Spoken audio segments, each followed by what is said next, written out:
LaxCon coming up here Friday and Saturday. We bring on Mark Ellis right now, the Stony Brook athletic performance coach, just coming off of deadlifting. How many pounds was it, Mark? I saw it on Instagram.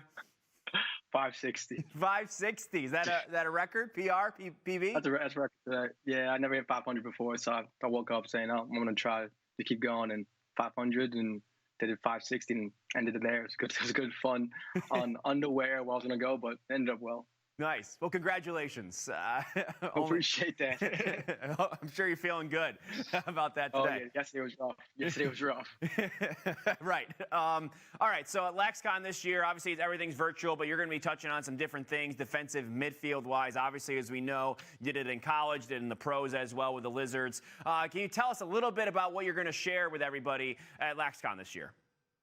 Yeah, just a little bit about how I think the position progressed since I started playing the position, from a position where like you only demid it, you get off, clear the ball and you get off, now toward just some of these guys like Ty Warner, guys like Neer, guys who run up and down the field, offensive and defensive possessions. I think is how the game has grown and how important the position is. I think just like in football, I compare it to cornerbacks, having a good secondary can help your defensive line, help our positions out. So kind of bringing that into lacrosse and kind of get some more shine on it, because I think the position has been coached, but I think it's one of those positions where in high school or when you're younger, people just throw you there because you don't have the stick skills yet to play offense. You're not big enough or strong enough really to play pole, so they kind of throw you because you're athletic enough to play midi. So showing how important the position is and how much you've grown and developed throughout the years. Yeah, and you can see the difference that the guys who play in that position can make. Like, if you're really good at defensive midfield, it's something that I feel like can make your entire team better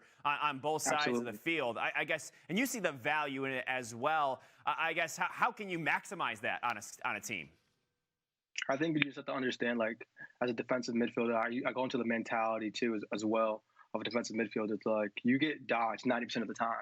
So no one wants to dodge a pull. So having that mentality of understanding, like, if you're going to get beat to spots you want to go to, and being aggressive and being trusted. I'm big on trusting your instincts. I think a lot of the positions that we play, especially at the high level, they put you in that position because they know your instincts are pretty strong, and you have to go with that. I don't think there's any perfect way to play a defensive midfielder. I think you just get yourself between the offensive guy and the goal and move him out of his sweet spot. I think is the biggest thing. Defensive midfield is one of those positions where you're going to get beat a lot, but you have to understand that's part of the game. They dodge you a million times. If I were not to get beat at all, I think I'd be one of the best players in the world. So I think you have to understand that as defensive midfielders, as young players and coaches, and learning how to coach it. So I think a little bit of both, but the defensive midfield is special to me. I've seen guys grow the game, see guys push it and push the limits of saying, hey, guys like in college, Tagliaferri, he's playing like man up. He's a defensive midfielder. He's one of the best mids in the country. So share some shine like that. So I think it's awesome to see. It also sounds like something that you embrace, and probably when you're filling that spot, you got to do. It's a mentality thing, right? Absolutely. I think you have to go in there, grit. You have to go in there. There's a lot of intangibles. It's cool to say like you can shoot 100 miles an hour, but those defensive midfielders, the ones who are scrappy, those possessions, the guys who die for the ball when it's going out of bounds. Those are the plays defensive midfielders make, and those change the momentum of the team and the game. Yeah, I couldn't agree more. And you're going to get your help trying to help give them, everybody else, sort of the tools to be able to have the technique and the fundamentals to be able to take that mentality and be able to be successful with it, right? Absolutely. I think you have to have that mentality and kind of convert it. It's almost contagious on a team. Those people who get dodged and understand you might get beat, but the next play pick up a ground ball, and you have so many opportunities to make it up on the defensive midfielder. You could get beat, but you can pick up a ground ball and push transition and score a goal. And everybody forgets about how you got beat.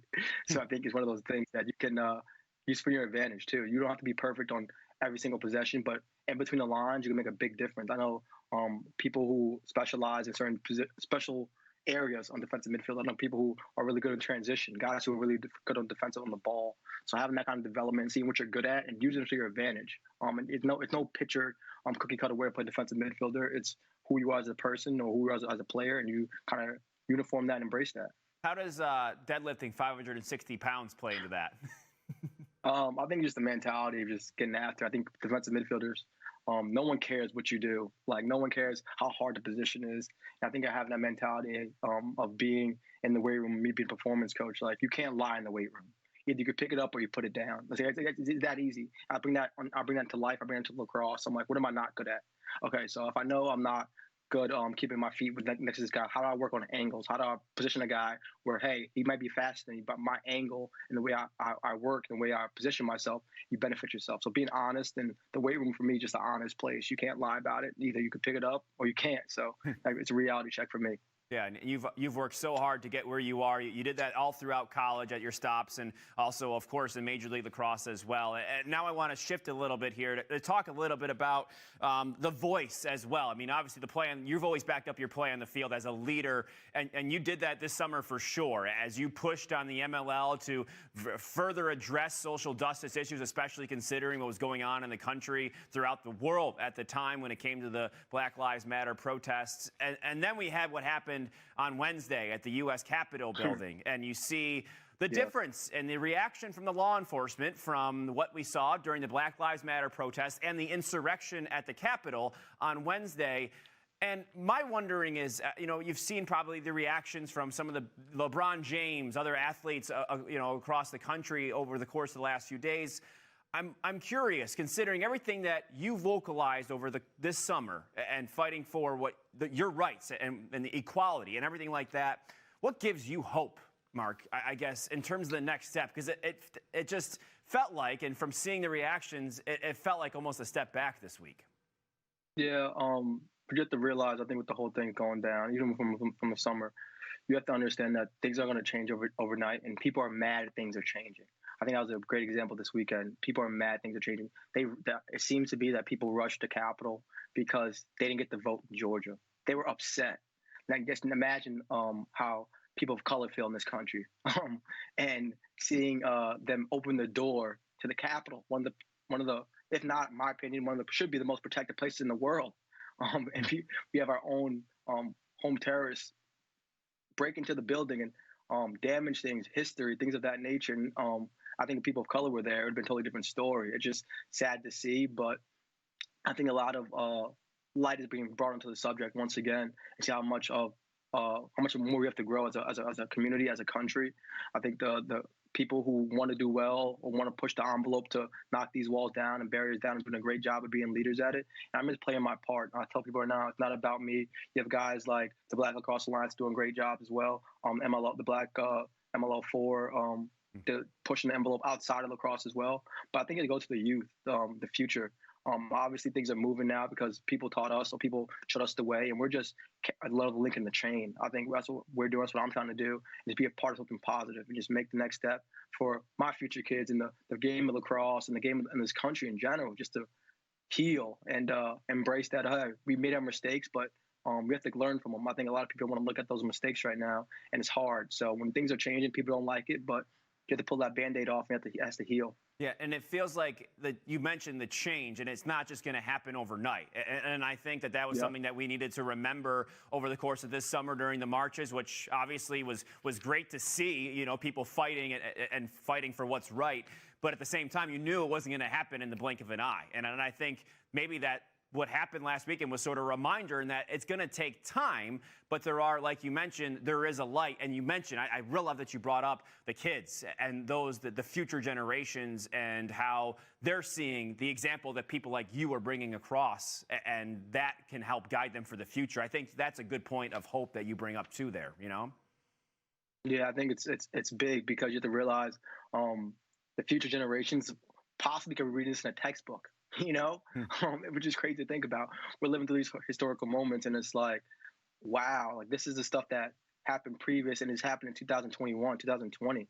And I think we just need to open up and keep pushing the envelope. Things aren't going to happen overnight. I think when you start to push people to do things they don't want to do, it becomes fake. And I want things to be real, organic things. I know it's a harsh issue we're talking about, but you can't make it happen overnight. People can't change overnight. So I think for us, we have to provide the positivity with the youth, from sports to having a simple conversation about my experience and people's other experience that doesn't look like me or you. I think you grow from that, and you learn from that. You learn to respect people, not as what they look like, but with the value inside and the character they have. what has given you sort of the confidence and to do what you did, and the other three guys as well over the summer in terms of speaking out and speaking up? What helped you get the confidence to do that maybe you hope others can do the same? Because others might not be able right now to say, oh, I don't know if I can do what Mark did. You know what I'm saying? Or I might not have the confidence to do that. What helped you in that process that you think maybe can help someone else?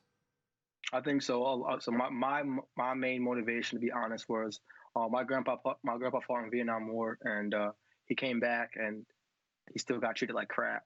He's a war hero too, and I think people have to realize that people of any color fight for this country, and it's about this country. This country has no barriers of what you look like. I think you could be an American, you could be Asian, you could be black, you could be white, you could be Irish. I think you have to put that out. So, and for me, that kind of motivates me. It wasn't about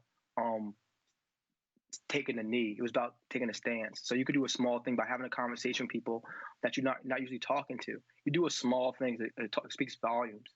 The conversations we had in that bubble outside of that was huge. The friendships, the relationships was bigger than what that moment was for me, because now I have friends that I never knew, because they're like, hey, Mark, you did this for not only for yourself, but more than yourself. And I get to know people better. And at that point, once we get to ask real questions instead of yelling at each other and bickering at each other, you realize we're all human. We all want the right thing. I don't think anybody, or it's hard, I'll say everybody, but it's hard for me to believe that everybody wants every other person to be put down. I think everybody wants a common goal and positivity, because once it's positive, everybody's happy.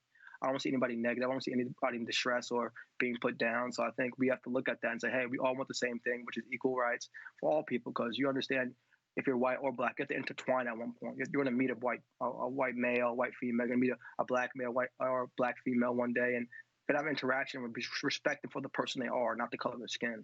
Yeah, I couldn't agree more. Mark, we appreciate your perspective on that, of course, and I'm sure everyone at LaxCon will appreciate the stuff on the field, and then the fact that you've used that off the field as well. I think that's really powerful and very important, too. So looking forward to Friday and Saturday. You know what day you're presenting just yet? Saturday at 1:30 or 2:30. I got to double check that, but definitely Saturday. All right, so look for Mark at that time on that day. Mark, we appreciate the time, man, and good luck at LaxCon, and hopefully we'll talk to you soon and see everyone on the field soon, too. Appreciate it. Thank you.